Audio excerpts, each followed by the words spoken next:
Well, you won't get a lemon from Toyota of Orange.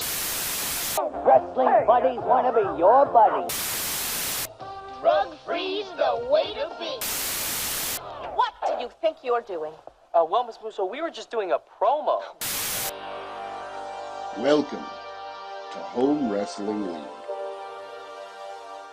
All right, I am Penny Dreadful, joined by Juno Gimmicks Needed Bradley and Christopher Casual at the Unicorn Soundboard. And this is Home Wrestling League. And welcome to Advertisements in the Bank, aka to be worked or not to be worked. That is the question. Okay. Okay. When I now saw his, we understand why the main event was the main event.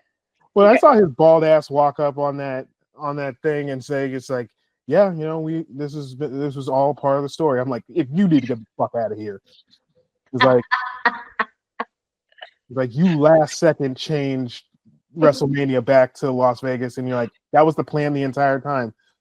Just forget about The Rock showing up and saying, hey, New Orleans, you got WrestleMania this coming year. People got in and it was just like, so this made too much money for us to go to New Orleans. Didn't they just have a hurricane? Psych.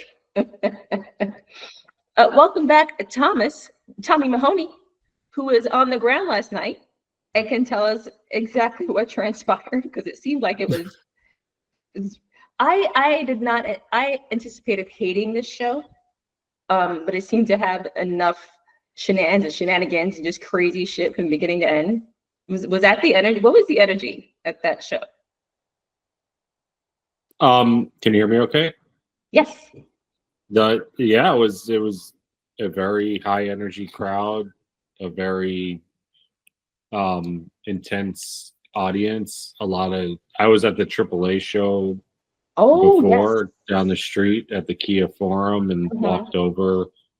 I couldn't tell how many people were at that show that made the transfer over to the Intuit, but I walked over. There was a good amount of people. I would say maybe half the people at the AAA show probably went to the Money in the Bank, because there was already a lot of people at Money in the Bank by the time I got there. But the crowd was into it. They were cheering for all the classic people that they would cheer for, Rhea Ripley, and just really starting off with that women's match and all the way through the night. So I was, the LA crowd usually gets a bad rap, but being to so many shows in LA, they usually get up for these type of events. So Yeah, do they? They always seem to be a good crowd. Yeah. Yeah, I'm never disappointed in them. I'm never like, oh, this dead crowd. LA always brings it. Yeah. Pay enough money, so Right. you better be cheering. Like this HELOC loan better go far. Right. But yeah, it was a pretty good atmosphere last night. I think people were into it. And that stadium is really cool. That Intuit Dome that the venue is held at, which is now the second time they've done a show there, the new Clippers Arena that opened last summer, that they had the first Raw on Netflix there that I was at earlier this year. It's a cool venue. And it seems very space, like open air space kind of thing. Yeah. It has interesting vantage points. And it's kind of tedious. I got issues with customer service, but and what they designed the stadium to do to get in, because it's like all app based and not like ticket based. It's weird. It's like they want you to put everything on an app and you could just walk in and go to your seat without getting the ticket scanned. And it's like, but I have a whole rant about that. Let's not waste time, because I don't have that much time. But if you want to dive right into the women's match. I definitely expected them to start, because they always start with the women's match, because it's always going to be a banger, and they seem to let's just go ahead and do this. Initially I was annoyed at Rhea being part of it, because you shouldn't give responsibility, blah, blah, blah. But having watched it play out, like I was really only annoyed at the prospect of her winning because she doesn't need to, because it's impossible for her to have a bad match. She's one of those like big time beast competitors that's like it feels insurmountable, and she's never been in it before, which I didn't realize. And by all reports, from the back, she's really nice and great to work with, and they don't have to give her the briefcase in this scenario to like get a good result out of that match. So I actually loved her being part of it. Yeah, I didn't have a problem with her getting in it. It seemed like there was an uproar on the internet. Yeah, where people were like, "Oh, I can't believe she's in it." Yeah, I don't have a problem with her being in the match. You need the good thing that the idea of the Money in the Bank. I feel like should be like you have a couple people that are like in the mid card, and you have a couple people that are like up, wild cards, and then you have a couple people that are like, the star power top of the card. So it's like I think it should be like kind of all over the place, because if you want to create like a plausible scenario where like this device is something that people want, it should be something that people from all over the card should be desiring to get in their hands. Yeah. So it would make sense that Rhea Ripley would be in the match just as, plausibly as Roxanne Perez, or Julia, so it's like it makes sense. Mm-hmm.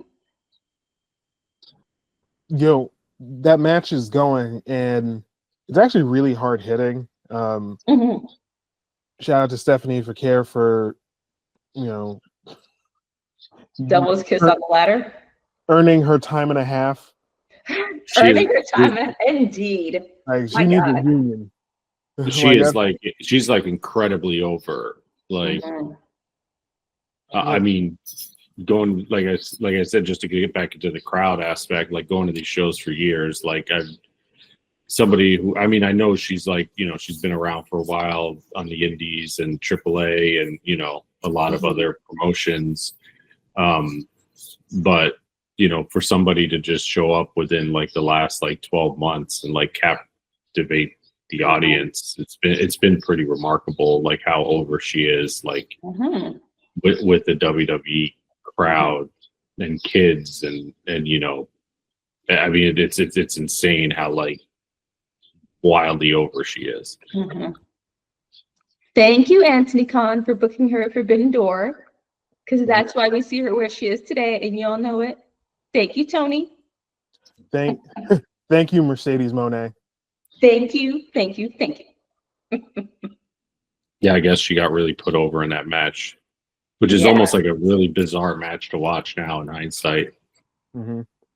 How so? It's kind of just looks like a very like, it almost looks like a fantasy match now in comparison. Now that she's so like she's kind of like in the WWE style. Yeah. And to see that match, it's like it almost looks like a weird, crossover thing that shouldn't exist. Yeah. But she kind of like she looks like a WWE wrestler. Like she just looks like a WWE presentation. Yeah. So it fits, There's the wrestlers that like come in sometimes from these other places or these other promotions, they kind of don't look like what you think a WWE thing is, but she kind of looks the part. Yeah. God, she is really good. The Devil's Kiss, like she did the Devil's Kiss twice in both of those shows, and it's one of the most over things. Well, I mean, it's over now because people are like perverts, but like it's like so over. They are, because like she even let Lola Vice do the move. Oh yeah, no, trust me, I've seen a bunch of tweets about it. From all we know what happened. Roxanne Perez actually really surprised me in that match when she did the springboard backflip like halfway across the ring. Yeah. Like, Oh yeah, that was impressive. I didn't even know she could do that type of move from the second row, no less. Because like honestly, when I play back that match in my head, I'm like, she's the best wrestler in that entire match because I completely forgot that Alexa Bliss was in it. And it's weird because Alexa Bliss is in that weird phase where, you know, she's not a part of the 4 horsewomen and Asuka in that generation. And then she's not a part of the new generation. So she's stuck in this really weird middle child thing where, you know, she gets pops because, you know, she's blonde. But she gets pops because she's awesome. okay. Like at a certain point, I'm just like, why is she in this match? And like all of, because like she hasn't gotten a storyline. She's just in, like with the Elimination Chamber, they just put her in the Elimination Chamber. Boom. I agree. They're just putting her like in these high profile matches, but I don't know. She can do it. I mean, yeah, absolutely. They know that she could do it and she could deliver on a level that is needed for that type of match. She's reliable. But as far as like the week to week, I do agree that I think Alexa Bliss is like, you know, very strange place career wise. It's not a knock on her and her ability or character, but I like, is she kind of like, is she a heel? Is she a tweener? Is she a face? Yeah. Is she supposed to be cheered? Is she like aligned with the Wyatt thing? Is she like on her own? Is she the goddess? Is she a Bray Wyatt thing? Is she like with the doll? Is she not with the doll? Is she like antagonistic?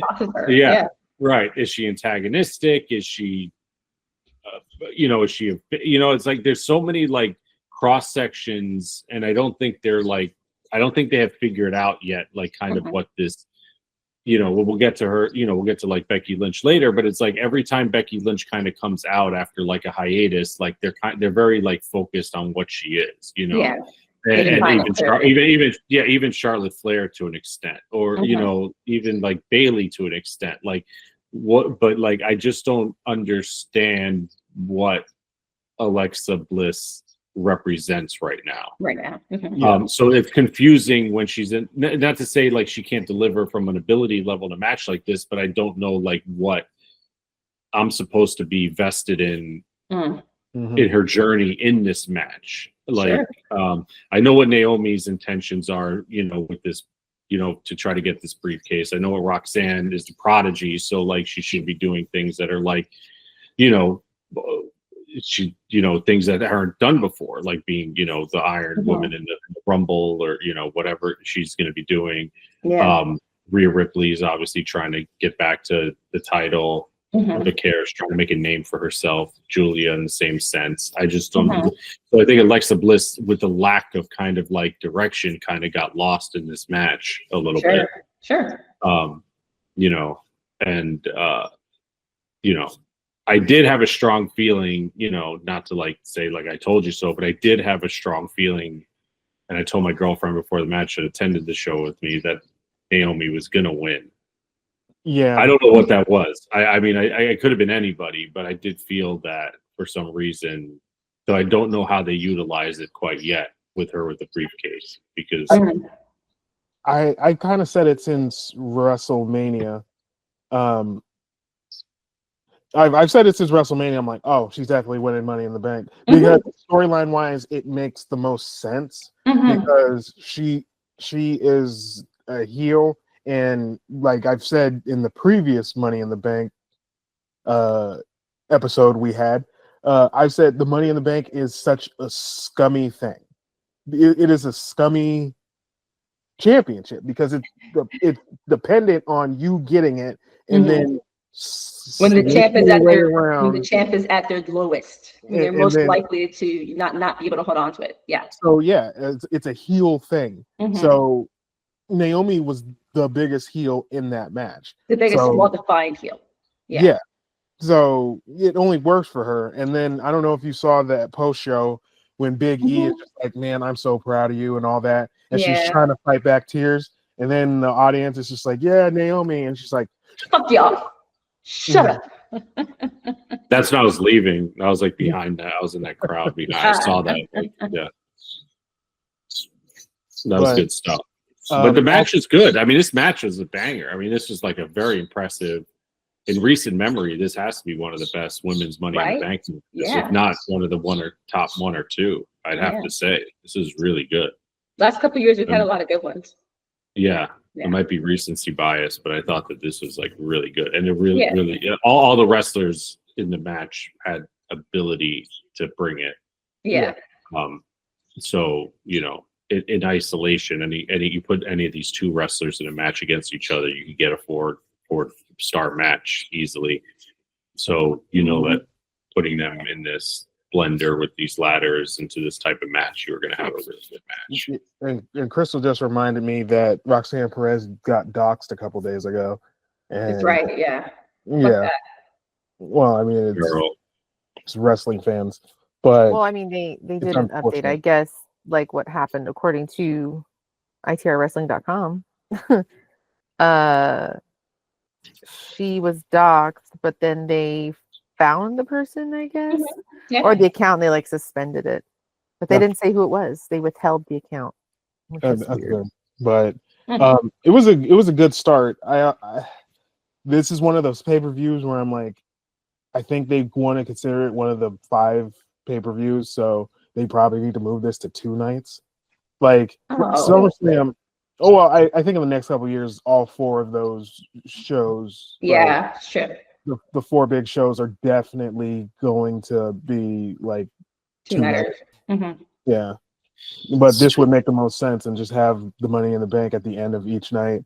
Sure. Yeah. What you say about Alexa, I do like when someone's direction in a match is and their story is unclear, because in that instance, I get to focus on the actual wrestling. I get to think less about what they're doing there and how they're doing it. And that's what I enjoy out of Alexa. I want to say good for Roxy. She's had a fucking great year with, being doxxed. But she set a record at the Rumble. It was a runner-up to Charlotte. She was in Elimination Chamber and Money in the Bank. She's had a fucking great year. And it's clear that they, have big hopes for her. And yeah, she's so good. She does that move she did off the turnbuckle and off the ladder with Rhea. And oh my God, her and Rhea together that's some great shit. The way she counters out of whatever Rhea has like lined up for her is so good. I really enjoy it. Yeah, she just crawls out of that shit like a monkey. Right? Yes. Yeah. Rhea's powerful enough to lift up anybody. Yeah. Like the weird thing is if you actually like Rhea Ripley is so physically imposing that like online they say she's only 5'7". Right. Yeah. Like, she looks a lot taller. Yeah. And not just all those girls are smaller, but right, it's true. Yeah. Yeah. I mean, like they've developed an incredible like women's division, so we'll see what they do. These 6 wrestlers, Becky and Lyra, which we'll talk about. Obviously, Liv Morgan, Chelsea Green, like the list goes on of like Tiffany. There's just so many. There's a lot of depth, and it's like. Now, if they could utilize all those pieces, it's just like arguably this is better than the men's division. Yeah, that's why I'm so glad that they, had the wherewithal and that long-term planning to have Evolution 2 on the same weekend as All In. Like, the wherewithal, the foresight. Wow! All right, no one saw that coming. Not even the WWE. They were like, oh shit. We're gonna be in Atlanta the same day as the Beyonce concert. Oh fuck. Okay, yeah. Let's try to come up with let's do all women. I guess women won't go to the Beyonce concert, so we'll just get an influx of women at the. Done. Maybe not the same women, depending. I don't know. But what do you think is next for Naomi? I vote she cashes in on Tiffy, and then Jade with King of the Ring. And then it's Naomi Jade. No, well, actually, I think that's going to happen. I think what's going to happen is going to be slimier because I think Jade's going to win Queen of the Ring, And then as the match is going, or right at the end, she's gonna pick the bones and then cash in and then pin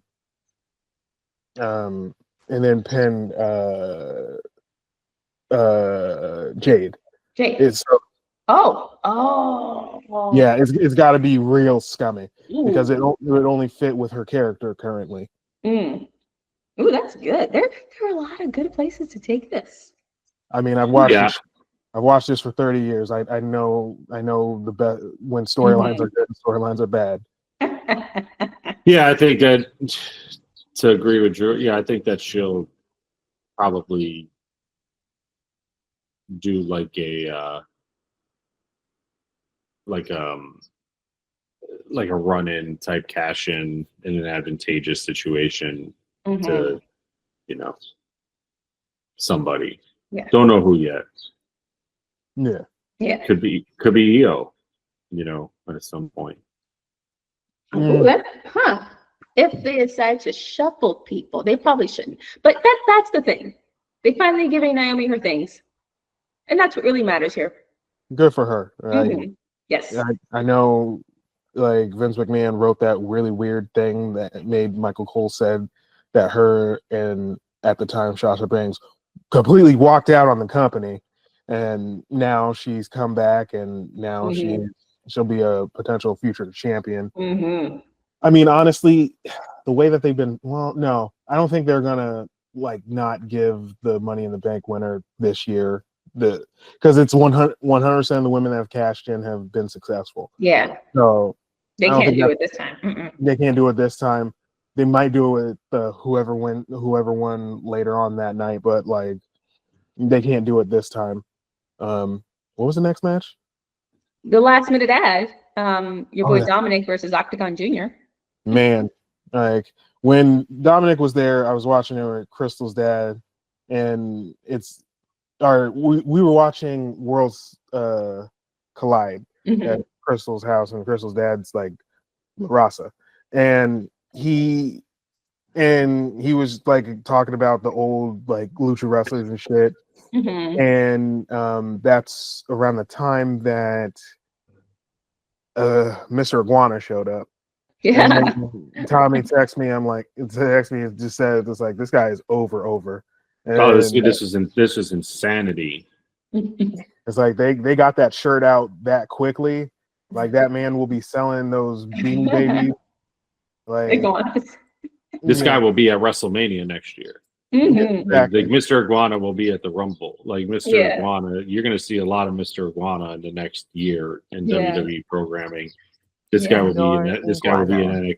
This guy will be in. This guy will be in NXT. My dad called him something, and I don't remember what it was. He called him something in Spanish, like Mexican slang, some silly phrase, and I was like, "What the fuck?"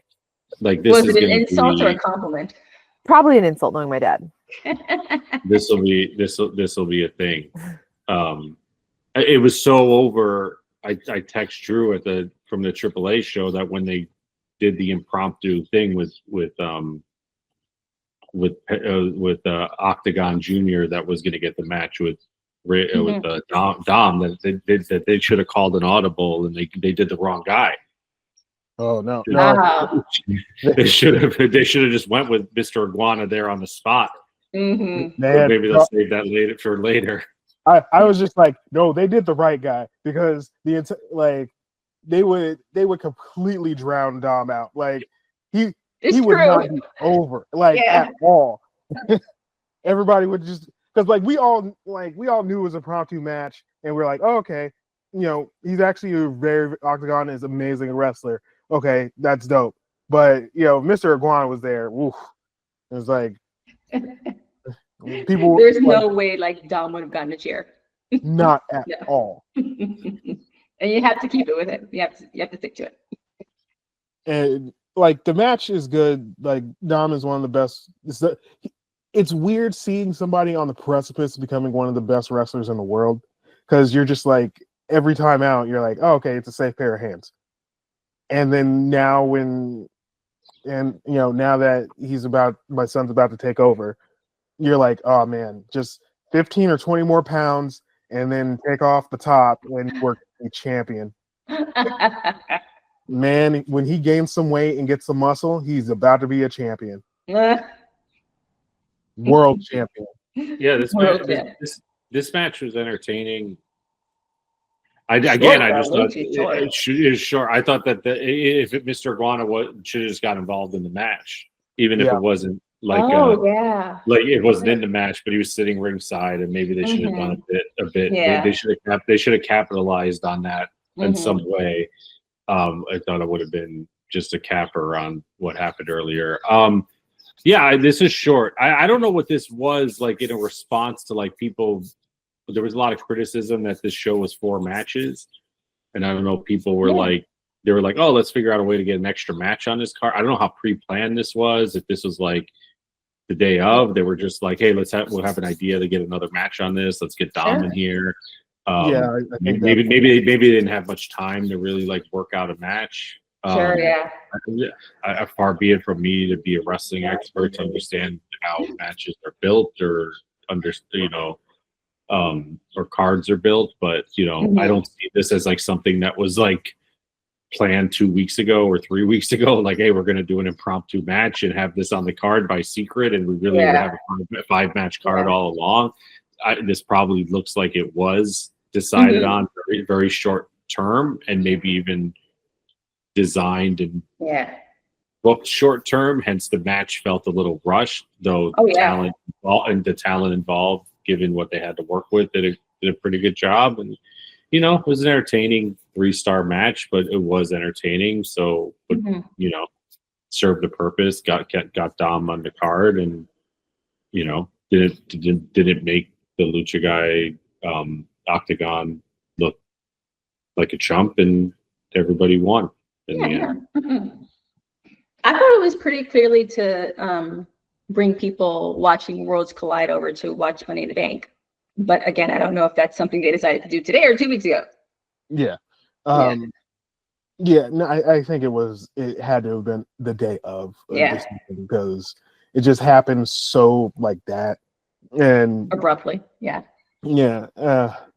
Tommy is right. They definitely should have had some sort of run-in for Mr. Iguana. The most over person of the entire weekend. Well, the second most over person of the entire weekend. We'll get to the most over person of the entire fucking weekend. I'm wondering now how often we'll see AAA performers on WWE shows, like in general, or will it just be? I mean, they've been pretty like. They've been remember that Royal Rumble with Neo Mascaras? Yeah, 97. Royal Rumble. Yeah. They've been really like unclear about what this partnership is, aside from what this show was. Like, are we going to get a weekly show, like the Evolve show, or an NXT type show, or are we going to get like AAA matches on NXT? Like, I don't know where this stuff gets featured, or where these guys kind of integrate. They've been pretty opaque about it, and I would like more information because I liked what I saw. I would like access to this stuff. So maybe hopefully more news to come, and soon. Probably we don't know because they don't know exactly. They don't know. But I do. Yes. I do want to note that I kind of can't believe how long the Dom Liv thing has gone on. I guess their love actually defies all. Yeah. Right. Almost a year of this. I'm like, okay, wow. I think they just have really good chemistry, so why waste it? I guess that's another thing. Like, when people have good chemistry, you wanna milk that for all it's worth. Well, that's true. They're trying to do it with the dissolve, like with the Judgment Day thing, and we'll see what role Roxanne plays. And right.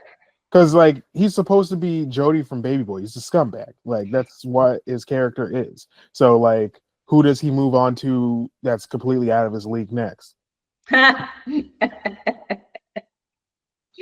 Only time will tell. But wow, they're really hanging on to this one. This will come. I have a feeling this will come to a head probably by the end of the summer in some way. With this Judgment Day thing with Roxy and Finn Balor and Liv. This whole thing is going to come to a head. It'll probably be entertaining too. I'll give her credit. Yeah. Want to get into Becky and Lyra? Yeah. Yeah. Okay. So everybody immediately clocks the boo-boo face on her, right? Oh, I saw it right away. Yeah. like I was just like, oh, she got boo boo face. Okay. Yep. I couldn't see it. I couldn't see it from where I was.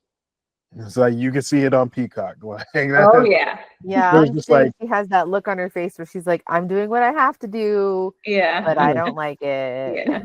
here are my wings. This is Here we hey. go. It's me. All right. Mhm. The mask slipped for just long enough for us to spot it. But Lyra is such a strong technical wrestler that, like, I feel like Becky has to bring out her best technical skills against her. And in that instance, they really work well together. I think at the end, Lyra should have hit her with that belt. I feel like she was going to. It would have been so much better if she did. Why didn't she? But they did go for the whole. Tell us about that pop, because I heard it when Lyra finally put the belt on her and she's like, "Oh, we're gonna do it," blah, blah, blah, and she suplexes her, and I could really hear that pop. So it's definitely working what they're doing with her. It kind of it wasn't the same as the pop that Becky got when she finally got tired of Charlotte's shit all those years ago, but it's something that definitely been working toward. And I could spot it. Definitely was a callback to the Becky Charlotte thing, where it was like, she's gonna like slap the taste out of her mouth and try to get over on it.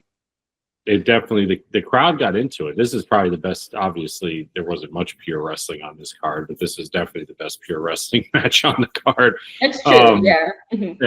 This match is really excellent. Again, this was like a very reminiscent of like a Dean Malenko Chris Jericho match from like 2000. This is like a this is like a match from like a Canadian Stampede type match, like from the dungeon.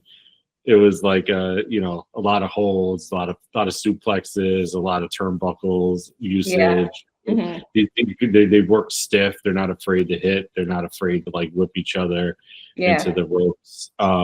These two really have style, that British style, man. British style. These two really have like a great chemistry. And I think like it's probably controversial to say, but like I think the right person won. Like I think that like to continue to tell this story. Becky eventually will have to go over Lyra because there will have to be an eventual, getting the belt back or chase, or we'll see what the next thing for Lyra is. Becky, she could play kind of like a shitty heel, so let her play a shitty heel now with this title. And a lot of things were accomplished here, getting Lyra over, getting this title over, as we talked about in the Backlash match. This title is very valuable now, more than the U.S. title, women's title, but this is a very valuable title, and these two have made it a very valuable title in this feud and with these matches. It's only a controversial thing to say because people are stupid. Right. Like a person winning in general, right, doesn't necessarily mean that it's all for them, or the Becky Hogan thing. It builds up both the respect of that belt and the story, and now Lyra going back against that belt or back for that belt it's based on a story where the first time around was just being the inaugural champ, and just being part of that the tournament thing. Now it's related to something else. And all the times, especially in recent years, where Becky's held a title and has beaten people for that title, all those people are doing better as a result of that. Look at where Liv is. Look at where Piper is, even. Bianca, like, come on. Right. Rhea, like, come on. Becky winning is not necessarily just a simple bad thing. Like, come on, it's more complicated than that. It's because when I was watching it, I was wondering like what the big run-in was going to be for the night, because I thought it was going to be Bailey. I thought Bailey. Me too. Where's Pamela? It's like I mean, I saw those pictures of her hanging out in San Francisco, so she's there. If this ends, like I said, if this ends in a first blood match with Bailey and Becky, I'm all for it. They need to give women the ability to beat the shit out of each other and bleed. Yes. I know that sounds creepy as fuck, but like I think that's where we need to go back to. That would instantaneously make that is such an exciting match. Yeah. It's like if the option of one of these two people bleeding. Yeah. That match was good. I liked the ending. One thing I didn't like was Becky's outfit was terrible. Like, it was. What the fuck is that? I'm like, okay, so you drew on the shirt and then you have some baggy pants, and you're like, she looks like a randomizer for those. But we said she looked like she was going to dinner after this, like right after the match, like not even a shower, like she's gonna put on a jacket and go out. Like it looked like she was just like in her regular clothes. It looked like she was ready for a street fight match. Like it's not even dinner. Five Guys. Whatever. It was just. It looked like she was just going out. They live in LA, so like a woman that looks like Becky Lynch could just dress like anything, and they're like, well, that's true. She must be famous, I guess. Yeah. There's a thing where like the hotter you are and the more shitty you dress, the more people are like, this is fashion. Yes. And I'm like, is it fashion? We're gonna go to dinner at the Polo Lounge after this. It's like, Becky, you need to get ready. No, I'm good. You know what else I noticed, and I know this is like people are gonna yell at me, like don't at me, I don't care, but like she's always had red hair, and I know like that's not red hair to me anymore. It's much better than it has been before. I like red. I know people are gonna argue. Bam job. People are gonna argue with me about it. It's Nancy Drew hair. See, strawberry blonde. That's my thing. I argue semantics on that. I'm like, strawberry blonde is not red. It's blonde with strawberry. Yeah. Because some people try to tell me that's still red hair. I'm like, no, it's not. No, it's not. It's not red hair. No, Becky's hair looks great right now. I love it. No, it does look nice. I was just surprised that it was so like light. Like I know I had seen it before, but then I saw it again. I was like, oh, it's like really, really light. Yeah. One thing I do appreciate is the fact that they've stopped making heels cool now. Like Becky's a dork. Like the whole thing at the end where it's just like, raise my hand. Yeah. Okay. Raise my hand here. Yeah. Oh, okay, I'll do that, fucking bitch. And then the third one is like, put the belt on me and raise my hand. And she's like, no, fuck you. Like normally, like there was a time, and Tommy remembers this, when we went to go see Survivor Series 2018, back when I tore my meniscus. But back in Survivor Series 2018, it was between Ronda Rousey and Charlotte Flair, and like Ronda's getting booed, whatever, and Charlotte Flair is the face in the match, and Charlotte Flair is getting booed. And what happens is Charlotte Flair goes nuts and gets disqualified and beats her with a kendo stick, and they start cheering. And Tommy is right next to me. It's like, God, they don't know how to make heel. Like they don't know how to make faces anymore. Fuck. And like that's what. And like now they successfully make heels and faces, and it's good. Mm-hmm. I mean, the only misstep they've had is the New Day, but like since then, I mean, they've been good. Yeah. Maybe that point about not knowing how to make heels is just those two particular women who were difficult to make anything because no one likes Ronda in the first place, and she's bad at the performance aspect of it. Mm-hmm. And Charlotte can only be a heel, even though I like babyface Charlotte because she gets to hug kids. Mm-hmm. But those are two hard people to make a real definable character out of because they're all awful at the performance aspect of it. Yeah. But back to the back to the regularly scheduled program. The main event happened, which is the Money in the Bank ladder match. That's my main event. True. Fair enough. Yes. Fair enough. I had very few expectations for this match. Like I thought I was gonna hate the whole thing. And oh boy, I did not. I just want to say that I'm so proud of how far Solo has come. Because when he was first introduced, I hated him. I thought he was boring. I didn't think he was believable as like the big bad guy of, you know, the bloodline. I didn't like it. But he's come so far. They let him talk. He's good on the mic. He's kind of got this like tipsy uncle pimpish thing going on. I'm real proud of him. And that theme goes far. I'm really happy with where he's gone. What he got this day? Just the fact that he's become so great in 1 month. I'm just like, you know, what happened was they were like, you have to be as intimidating as Roman. Like, you're not physically intimidating as Roman and all that other stuff. Yeah. But had they just had this character that he has now against Roman, what would happen is people would start booing Roman because Solo's so much better. So I feel like people, no matter what, they're giving him the CM Punk treatment. No, like he's not anywhere close to the situation or, you know, the match or whatever, and they're still cheering for him. No, but like against the current Solo, this funny, hilarious Solo, like Roman, like people would have been like, "Fuck Roman!" Like I want to see what Solo, like him just jigging around the ring, and then he makes fun of every one of his opponents in the match. He does their taunt, each one of them. Like he does the country walk, the LA night thing. Yeah. Like he makes fun of them all, and it's hilarious. It works so well. He's the highlight of that match for me, man. I mean, the highlight to me, well, he is the highlight because of everything that happens. The highlight is that one spot that they did.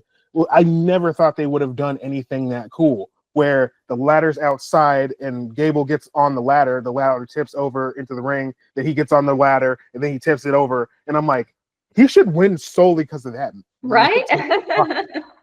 They used him well. I'll admit it. They used him well. And that's another motherfucker that needs to sign up for time and a half. My God. Seriously. That was good. Made him walk down the street like Tommy to the other arena. This match was great. Definitely. I thought this was like, I don't know if I said this to Drew. I might have said this to Matty P. I said this to somebody. This was like if Vince Russo booked a Money in the Bank ladder match. Yeah, that's what this felt like. Yeah. This is like completely like overbooked, but like in a good way, not bad Vince Russo, like good Vince Russo. This is like run-ins, music hitting, in the middle of the match, storyline diversions in the middle of the match where you forget the rest of the match is going on. Yes. Just completely and I feel like, Triple H is able to like use those inspirations. He did come up in the Vince Russo era after all, so I think he has some of that instinct in him. We saw it a lot. We saw it in the Cody Rhodes, the Roman Reigns match at WrestleMania 40. So he's able to kind of like do those type of things, where he knows how to like overbook a match, but in a good way. But I felt like the Solo Sikoa stuff was hilarious. Jacob Fatu was incredible in a match that he wasn't even in, technically. Right? Yes. And he was like so over. Which I thought curious what I was gonna call him JC Mateo now. Like I still call him Jeff Cobb. I'm not using his name. What his allegiances are now, because he came out with Jacob and then like he was aligned with, so then he was like an afterthought on the outside. Yeah. The Braun Breaker and Bronson Reed thing was wild. This was crazy. I thought everybody did a great job. I mean, they really made you believe at any point during the match that anyone could have taken it. Could win. Everybody had a win. There was a time where I thought Penta was actually going to win. Me too. Like he was up there. The crowd was really into LA Knight. Right. Yeah. Which was hometown guy, though, and right? it made you really believe that like he was going to win. Mm-hmm. Not to say I was like rooting for him to win. I would have been curious if he won, but I wasn't that high on that idea. I know a lot of people were down on. I was kind of indifferent on whoever was going to win that match. And then Rollins won, and then again, people were down on the Rollins winning idea, but it just depends on what they're going to do with Rollins with the thing. I don't know. I just don't know yet. So I'm not down on it till I see kind of the result of it. Sure. Yeah. Like CM Punk has to fuck up that cash in. Like there's really no other storyline that's gonna like. I mean, my only thing with CM Punk fucking up that cash in is that he fucked up Drew's cash in last year, and I feel like that's like repetitive. But maybe that's just what he does. Like that, CM Punk is just fucking up people's cash ins every year. Because him and CM Punk are the only two people to win 2 Money in the Bank. Yeah. Right. Now, I did notice in both matches, no tables. All the flashy spots were on a ladder this time. You mean I don't know if that makes it more or less painful? You mean the Slim Jim tables with the fireball ladder. Okay.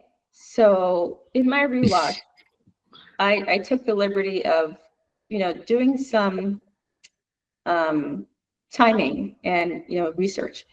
And in a minute and 10 seconds, they said the word fireball 10 times. Just in case you didn't know.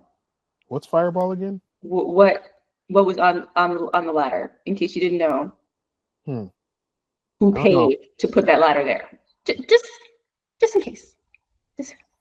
The entire fact night that it's like fireball. Had me just like it's fireball. That was the one they came up with, fireball. Well, all of the matches were sponsored by liquor. Like all of the matches. The only thing that I saw that I was like, it was Wheatley's American Vodka. Like all of these things were sponsored by liquor. That's true. Well, no, and then there was also Elden Ring. They got the nerds in there. The Elden Ring was in the Elden Ring, the new extension or the DLC, I think. I was like, oh shoot! I was like, there you go. It's one for the nerds. For those of you who don't party, we got you. We got your nerd shit right here. And I was like, that was for me. That's for me. I'm the one that doesn't drink. I'm the one that would play Elden Ring. Sometimes I think Vince McMahon is rolling around in his grave to find out like his company has become this shill. He's what's the word I'm looking for? Prematurely rolling in his grave. Does he have a one that he's not in yet? He's like, guys, take me to the grave. I gotta go roll around in it. I'm so upset right now. He's in Europe saving a bunch of animals, like with his girlfriend, who's probably way too hot for him. Didn't he just start some new company? Oh, that's nice. I'm just at this point, it's just like he's just rolling around. Like, what has my company become? It's like we don't put logos on the ring, okay? Right. We want a respectable product. Now here's $20,000, and don't tell anybody what I'm going to do to you after they pay you these $20,000. Oh my god! Yikes! Like this is what you made of what I really made. Oh god! Have you read some of those depositions? God no. Okay. Have you, Tommy? What? Tommy, have you read them? No, I'm okay. Like, y'all got it. Some of the clip notes are okay. Yeah. Seth pulled a Thanos and decided to rain fire on the match in the shape of the Bronze. Braun Breaker and Bronson Reed. Braun Breaker decided to be a regular Caucasian last night, so that's nice. He wore the proper skin color. They made very short work of Lynite and Andrade. I'm sad about Andrade because he really deserves more. He's so great in the ring, and they don't know what to do with him except make him the mid-card guy who props up the other guys. You know, it's funny because like when he came back, I think that was when he was still with Charlotte. But when the news came out of what happened, I think they're like, you know what? You're good over there. You're our Alexa Bliss, where we're just gonna put you in matches. Yeah. Yeah. You'll be on TV, you'll do stuff, but that'll be like it. You just, fill out the stuff. Which is How fine. dare you Actually, do that I to think Charlotte? when he came back, they were already separated or divorced. We didn't know because people are so good at it. While that was happening, all the shenanigans were shenanigans again. I was like, yo, this tag match between the Bronze and Jeff Cobb and Jacob, they could break a ring, but I guess it's not gonna happen anymore. It ain't happening no more. Because Jacob is a lone werewolf now, bro. Yeah, like he's Finally hates Oh, him. we still don't know. We still don't know. Maybe Jeff Cobb is with him because he did come out with him. He did, yes. So maybe at the last minute he's seen the light. I don't know. I just, it's funny you call them the Bronze, and it's like you might as well just call them bronzesexuals. Sexuals. Like I've been a part of NBA Twitter too long, so shout out to the bronzesexuals. But yeah, I mean, this is a hell of a match. Again, I don't know if it's recency bias, but this might have been one of the better Money in the Bank ladder matches in a long time. Next year, year, because of the run-in, because of that final, point that we've been waiting on so long. I think that's what made it. Yeah. And Solo it's just like and Solo. Yeah, and he's climbing up the ladder, and then right when he gets up, you see the tug. Right. And then he doesn't look at it initially, which is always amazing comedy, where he's just like, oh, something is stopping me. Let me try it again. Oh, and then he looks down. Not like, oh, he looked at the foot already. He's like, no, he waited for that. Like, man, it's such a great physical. Like, they ruined Solo by trying to make him serious. They did.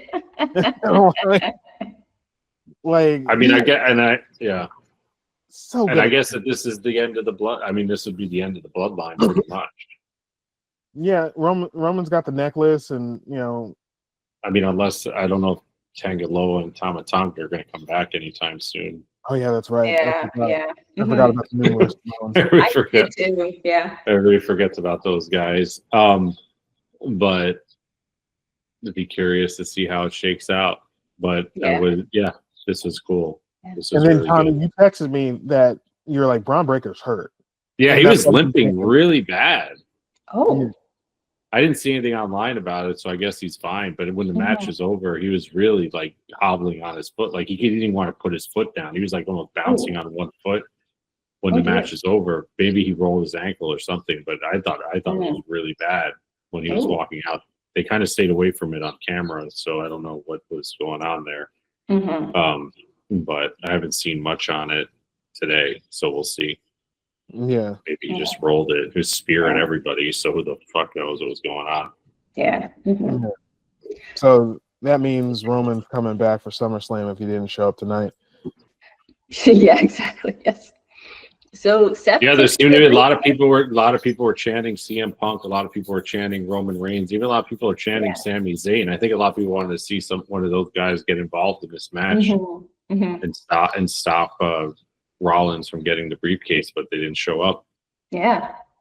What happens next? I don't know. This is weird for me because he gets the briefcase for the second time in his career, and I don't know how to feel about it because I love Seth Rollins. I want him to have all of the things, but I don't feel like this is something that he needs right now. So No. Does he go after Jay? Yeah.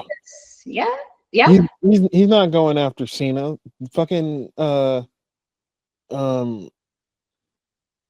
Peacemaker is coming out in a couple weeks. Like why are they gonna ruin the advertising for that? That's why. Yeah. Well, the swerve would be for him to go after Cena because if Seth Rollins is saving wrestling, he would save wrestling as the person who says it's ruining wrestling.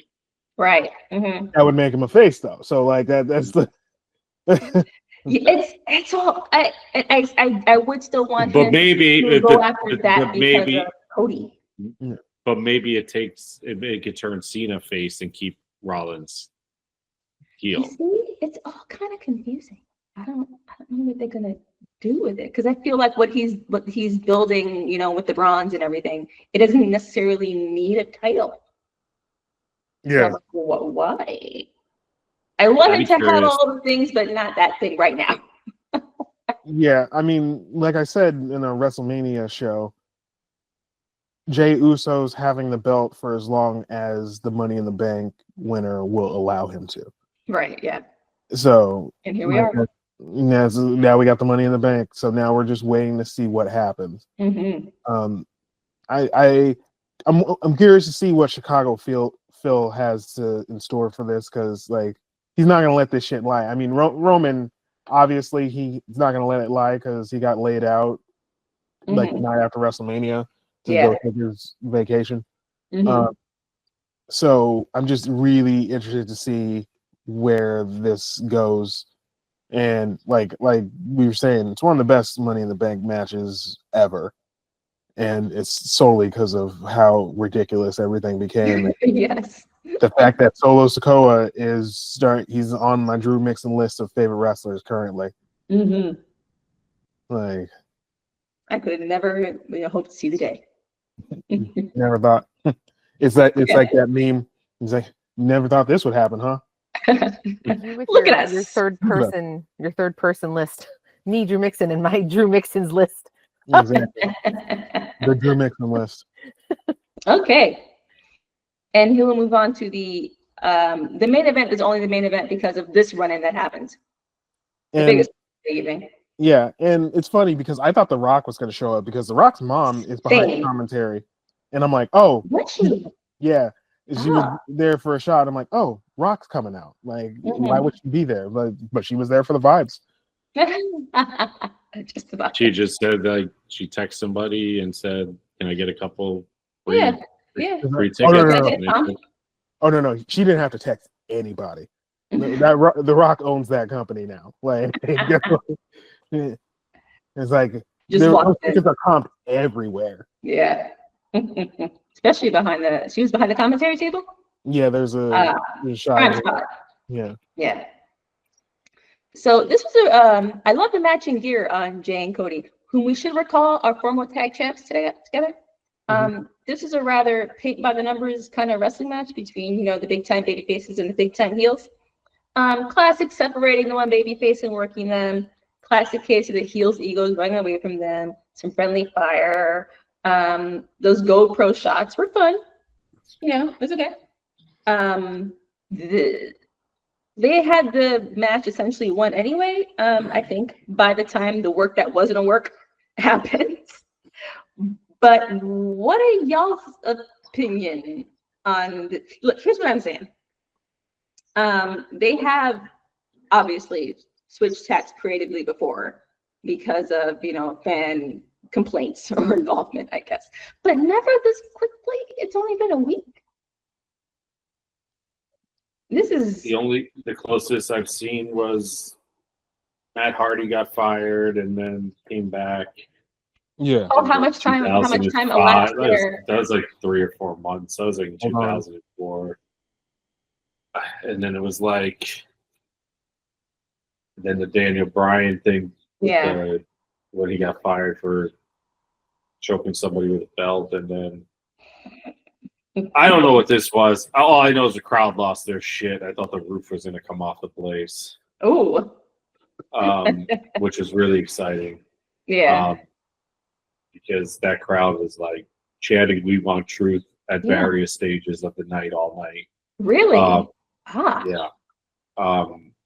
And yeah, I wouldn't have known that. It doesn't show up on Peacock. I wouldn't have known if you had it. Yeah. So, it might have been during like the commercial breaks and stuff. Less during other matches. But, I thought this match was really fun. Everybody played part. It was interesting. It was fun to see Cody Rhodes back in the fold in the match. Yeah.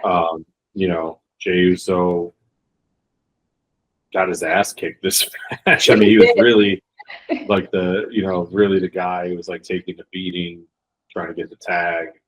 But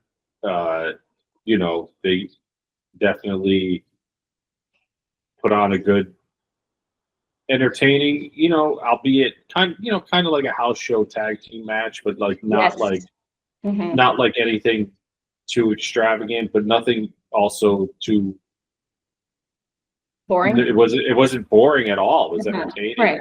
Yeah. And I think, the R-Truth thing at the end really capped what the match was about, and it gave Cody a chance to at least, albeit not for the title, but get a pin back on, Get a pin back. Yeah. on Cena, which sets up a larger picture of like, okay, well, is he going to get a title match in the near future? Right. Against Cena? The R-Truth thing, I guess he's back now as Ron Killings, which is interesting. Is he?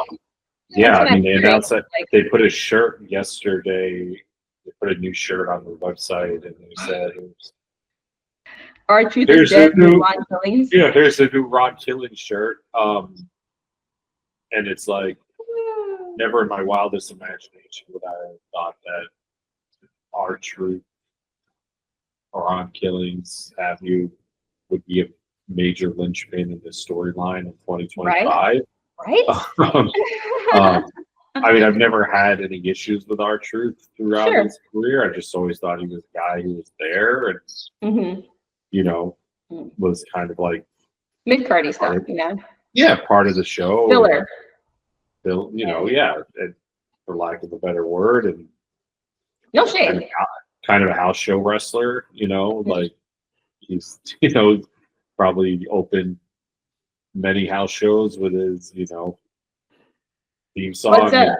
Got the what's up and got the crowd going, and took that across to all the towns in America, Yeah. Something interesting about R-Truth? He is the only black NWA heavyweight champion ever. Right. Like, that's like one of those things where you're like, wait, what? You would think, because he won it 20 years ago, you would think in that time somebody else would have, but it's like, no. we needed some Nick Aldis reigns and some Adam Pearce reigns. And Cody Rhodes had to have it for a little bit. Yeah. I guess we have the guy from the Smashing Pumpkins to get to thank for that now. Right. So, like, sorry, I missed a little bit of what you guys were saying. When it happened and I saw the person jump, I noticed it was like the guy was clearly a black man, and I'm like, right. I was just like, what the hell? It wasn't that hard to tell. I mean, with ankle socks and yeah. And they were like, oh my God, who could that be? And I was like, well, it's either Trick Williams or R-Truth. I mean, it's like there's not many places we could go here. He's not tall enough to be Omos. So he's way too athletic to be almost. Yes, exactly. Yeah, right. So there's really only a couple places we could go here, and I don't know why Trick Williams would jump John Cena right now. So storyline. Yeah, like obviously, I mean, I wasn't there, but you could hear the pop because the pop was crazy.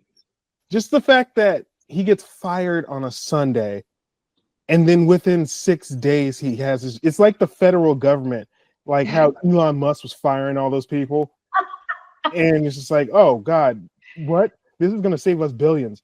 And then they realize, like, actually, if you get rid of the people who take care of your water's gonna get really fucked up. And then they all of a sudden have their jobs again. And then you're just like, hey, no harm, no foul. It's like, no, fuck you. You're paying me double. What? What are we doing here? It's like, you fucked up. What do you owe me? Yes. And now R-Truth is about to become the #1 merch seller for the 3rd week in a row because he was the #1 merch seller when he got fired.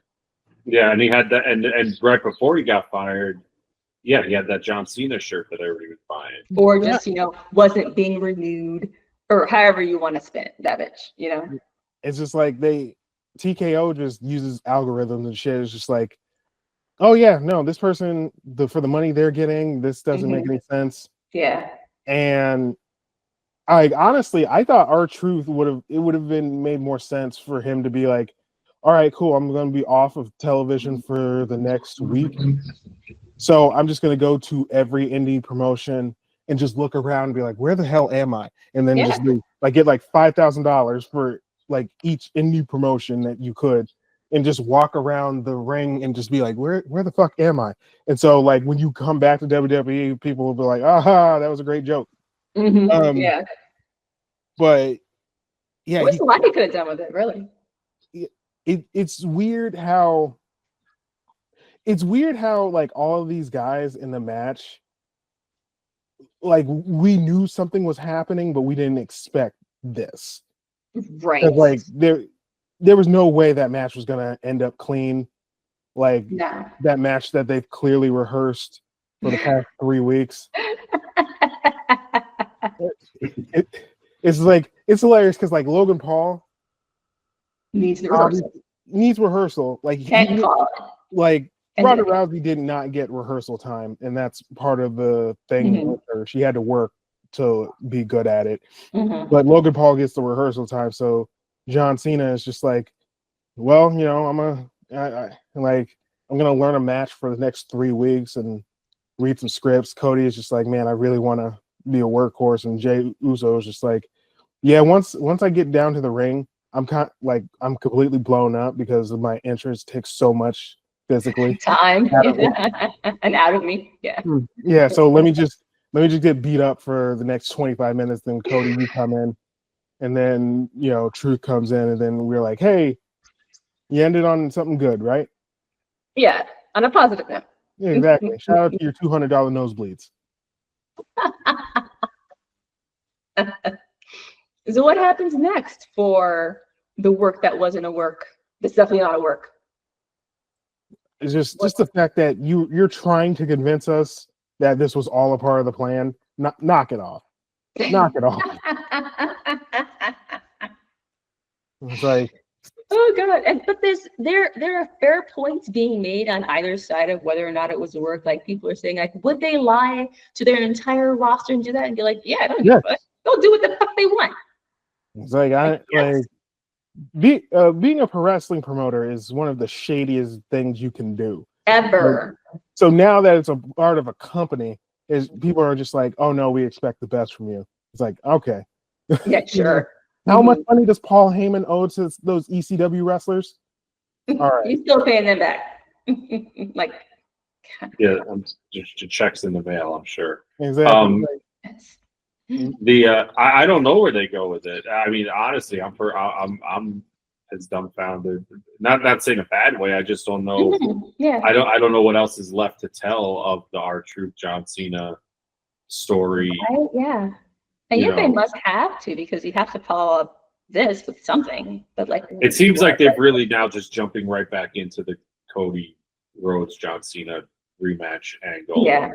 Which, it kind of dispels the idea that like John Cena was going to go on this tour and wrestle all these wrestlers throughout the summer, CM Punk or AJ Styles, or obviously he did the Randy Orton thing, but like I think they're just going to cut to the chase here and get this rematch sooner than later, and see what they either they get the title back on Cody, or maybe Cena beats him again, and sets up a third match down the line. I don't know. Yeah. But it does seem like we're going down a road where you're going to see this John Cena Cody Rhodes match again soon. Yeah. Maybe even as soon as the next pay-per-view. Yeah. Which is, let's see when the next one is. Next one is Night of Champions, what everyone calls the Blood Money, events over in Saudi Arabia. So I wouldn't be surprised if this was a Cody Cena match, because like those shows primarily, they do have bigger star power in their main events. Sure. Yeah. Because that's what part of that deal is. I think that they get to call the shot on what the main event is. I'm not familiar with that, but I wouldn't be surprised. Is that the King of the Ring tournaments in that too? Yeah, I think so. Is that part of that? So probably, yeah. Because they set it up on SmackDown when they're gonna start doing Charlotte. Yeah. So they'll start qualifying tomorrow. Right. So yeah, I wouldn't be surprised if you see this match in the next show. They've already kind of blown the load on the tag match. You can't really do like another type of like match to hide the fact that you're trying to save the match. Yeah. Yeah, like, You know, because John Cena has effectively been retired for like 6 years now, but now he's going on his, retirement tour. Yeah. It's like when the Rolling Stones were just like, "Hey, this is our farewell tour," and it's like 1985. Yeah. Like, you're like, okay, sure, we'll be. I you'll mean, be I guess 4 years. Like, I how many guess people have we seen retire by now? Yeah. Mm-hmm. to stick to the Night of Champions premise, I guess the only thing they could do is have John Cena versus Jey Uso, Oh, champ versus champ. That'd be fun. and then but then I don't know what If they Cody are is. indeed still champs by then. Right. That way we get a cash in. I mean, what a combination of fucking things we could see Right. from here to SummerSlam. Like, yikes. So yeah, but it does seem like we're on a downhill slope to get to Cody versus Cena at some point in the next, I would say, 60 days. Yeah. Yeah, I think it should probably be Punk next, or at least. So I don't know if we're gonna get that match. I don't know what they're doing with Punk, to be honest with you. that and like a near 50-year-old John Cena looks near 50 years old in the ring. I don't know if we're gonna. I don't know if we're gonna get that CM Punk Cena match. I don't even know what CM Punk is even up to right now. He didn't even show up last night. Not say it's a bad thing, but I don't know what his angle or storyline is. I don't know. He was there on Monday just to make some noise and talk about how he was going to be in Money in the Bank and then not qualify. Yeah, Oh. like that shit made me laugh. Huh? That shit made me laugh. Like, hey, I'm starting off the show, guys. I'm gonna be Money in the Bank, and everybody's excited, and it's just like, hey, racist Starbucks is actually in his spot, and you're like, oh, okay. Like, oh, okay. Like, whatever. Would it have been better for CM Punk to be in that spot? Well, I mean, Chad Gable wouldn't have gotten time and a half, so like. True. And CM Punk would have had regular time because again, old. Yeah, exactly. It's just like that joke of NBA Twitter where like an older player doesn't play. DMP old. Like you're letting these men over 45 trying to do this shit. You're just watch the minutes. Be careful of the minutes. Exactly. Like it's like, hey, they're we're what's the thing that rest. Give them a bunch of rest. Like, a bunch of rest. Watch the high ankle sprain. Shout out to one of the biggest merch sellers of last week, Tyrese Halliburton for the WWE. Boom. Oh, that's right. This is a podcast with two Knicks fans. Okay. Well, I don't know that I'm a Knicks fan so much as I'm from New York.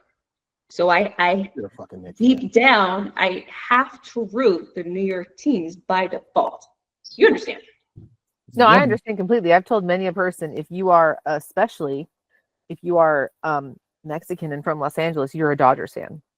You are. Like, I mean, yeah. occasionally you will get some weirdos who are Angels fans for some fucking reason. Yeah, they fix themselves edgewards. But it's the Dodgers. That's what it is. That's just how it is out here. If you're a Mexican, you are a Dodger fan. Now, don't look up anything called Chavez Ravine at all. Do not Google it. Trust me. We all know. We're all aware. It's but it's kind of a way of reclaiming it. Yeah, exactly. That's our team now. Exactly. Not yours. That's ours. It's the N-word of sports. It's the what?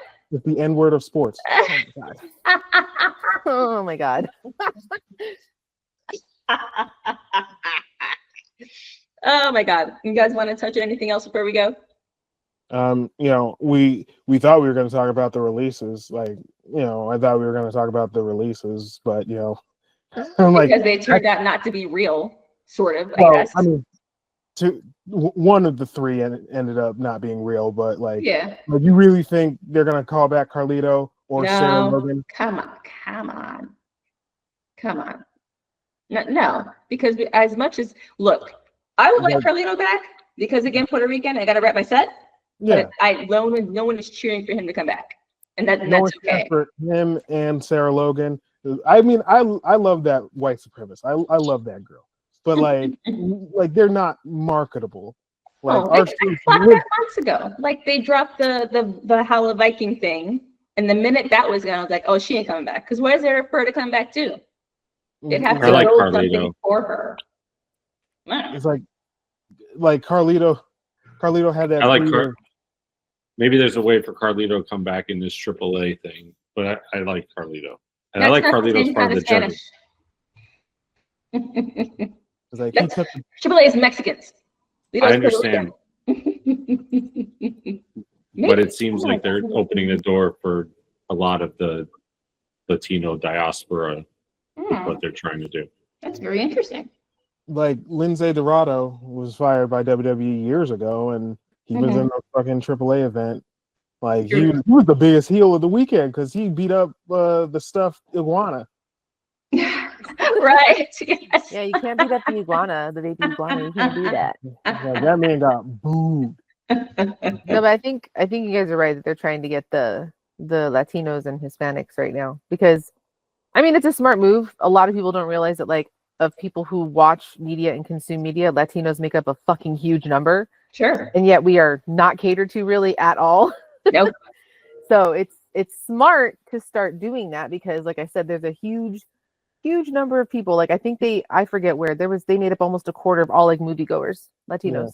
Yeah. Sure. And, you know, as the only non-Latino in this panel, like I thoroughly feel that Latinos make up a good chunk of everything we see, even though they don't show up for their own stuff, but that's a whole nother story.